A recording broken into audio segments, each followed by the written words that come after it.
para Krishtit.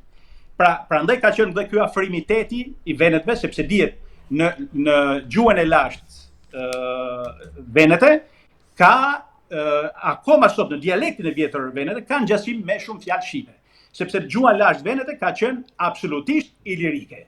Dhe kjo është postulat.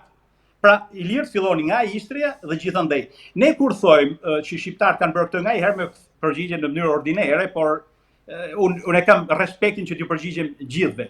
Dhe thojnë, po se gjithë bota Shqipëri. Unë nuk jam me idenë që është gjithë bota Shqipëri. Por nuk jam edhe me idenë që jo po ne shqiptarët atë kemi bërë gjithçka, jemi më të mirët e botës. Nuk jam as me idenë që jemi më të mirët e botës, por ne nuk jemi as të fundit e botës dhe as më të qitë e botës.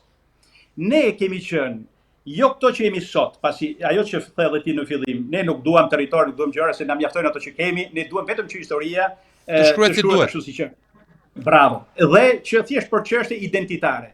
Ne sot thojmë jo, po si kemi bërë atë, kemi bërë këtë, sepse nisim nga parimi që një shtet i vogël, një popull i vogël, po si ishim këto, ne fillonin pra për çfarë thash par punën e kryporeve në Austri, që fillon gjeneza jon fillon në shekullin 12 që dokumentohet, hyn për herë të parë në epokën e hekurit, hyn në Austri, në Hallstatt, është në muzeumin atje, është një qeleshe lëkure, okay, e cila është e gjetur në gërmimet arkeologjike që kanë bërë në shekullin 19. Atje janë akoma kryporet e gurit, ilirët për herë të parë zbulun krypen në mal, pra në tunel dhe nxorën krypen e gurit, që ishte më e lirë se ajo e detit që kushtonte tepër për ta. Pra zanafillat tona janë përtej, ne kemi ilirët kanë qenë në Austrinë e sotme, në Zlezia, Moravia, Bohemia, Grigjoni, në Zvicër, kanë qenë komplet zona e Triestes, në Trekodër është Trieste, sepse dhe toponimia e ilire, që është ajo shqiptare, që vazhdimësia ilire shqiptare, kjo është si që the dhe parti është edhe vërtetuar në aspektin e DNA-s, pasi janë 6.700 vjet prezencë në gadishullin ilirik. Okay? Atë që gabimisht e quajnë në turqisht, se grekëve ju pëlqen shumë edhe serbët ta quajnë ballkanik, pasi ju pëlqen shpreha turke, që është se në fakt është ballkanik është turke. Por ato kanë zgjedhë tyre, ne duhet të bëjmë tonën, të thejmë veshin njerëzve, duhet ta quajmë ashtu siç ka qenë, gadishulli ilirik. Dhe shtrire ishte kaq e madhe sa që ato kanë lënë gjurmë të tilla gjithandaj botës të atëhershme, se bota atëhershme kjo ishte. Dhe kanë ardhur duke u tkurrur dhe kemi metur ato pak që jemi sot. Por ama ajo që nuk është dukur është toponimia, emërvendet që janë gjithandaj Evropës dhe kanë interpretimin vetëm e shqipen, nëse përkthehet vetëm një qytet.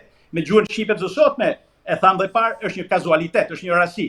Por nëse janë dhjetra toponime, Lumesh, Erash, era Scirocco në Itali, nuk ka asnjë kuptim në Itali. Scirocco është era që sjell shiun.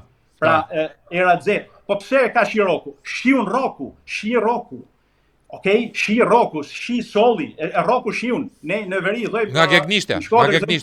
Të Rocco shumë, të Rocco vlla, të kam zemër të Rocco. Pra shiun Scirocco. Kemi erën tjetër, pra erërave. Kemi erën Bora që fryn në Trieste, që arrin 150 km/h. Ajo është shkatrimtare, ftoft, sjell borë, sjell akull. Dhe mi gjitha rreshtet e të borës. Dhe si quhet ajo? Quhet era Bora. Nuk ka asnjë kuptim në italisht era Bora. Il vento Bora. Quando soffia il vento Bora etj fillojnë to. Pa vento Bora nuk ka asnjë lloj. Çfarë do të thotë Bora? Sjell borë, sjell ftoft, sjell akull. Okej? Po ke gjëra tjera sa të duash në Itali, jo Ancona, Ankodra, që qytet Ankodrës aty. Po të marrësh, ja të them një ekskluzivitet që bën pjesë në librin tim të ri. Ja të jap një ekskluzivitet. Fjala më e përdorur në Itali, më këndshmja, më reprezentantja, më mira herë përmendet nga njerëzit gjatë jetës së tyre. Shumë. Shtëpia. Emri vet i shtëpisë, unë po kthej ditë nga zyra, edhe po vjen në shtëpi, po es jam këmbë. Dëgjova sa zhurma në shtëpi. Edhe thjesht e thash, kjo shtëpi pas ka jetë. Kjo shtëpi ka zan. Vetëm aksenti ndryshon. Ka zan. Okej? Pse është kjo? Sepse ne nisemi gjithmonë, po ta marrësh kaza në italisht, fillon nga kazium në kohën e latinisht të gjitha, dhe ka 3 faqe në vokabularin, në enciklopedin Trekani, ka 3 faqe për të shpjegu kaza. Po për që duhet 3 faqe kur e shpjegoj me 2 fjalë? Pa. Sicilia. A ka fjalë më shqipe se Sicilia? A është e bukur Sicilia? Është si dielli, është si qielli. Ajo, po. Sicila. Okej, Sicilia është. Profe, një pyetje për ty.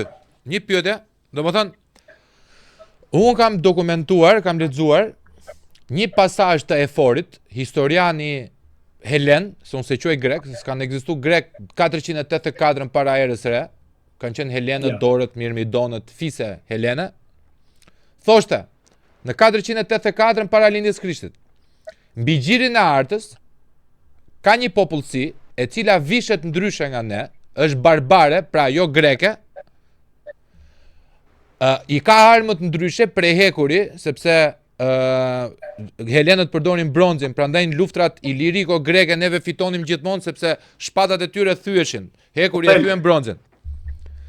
Dhe ha mish, ha ndryshe nga neve.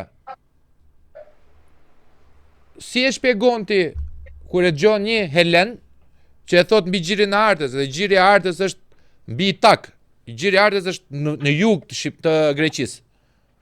Ve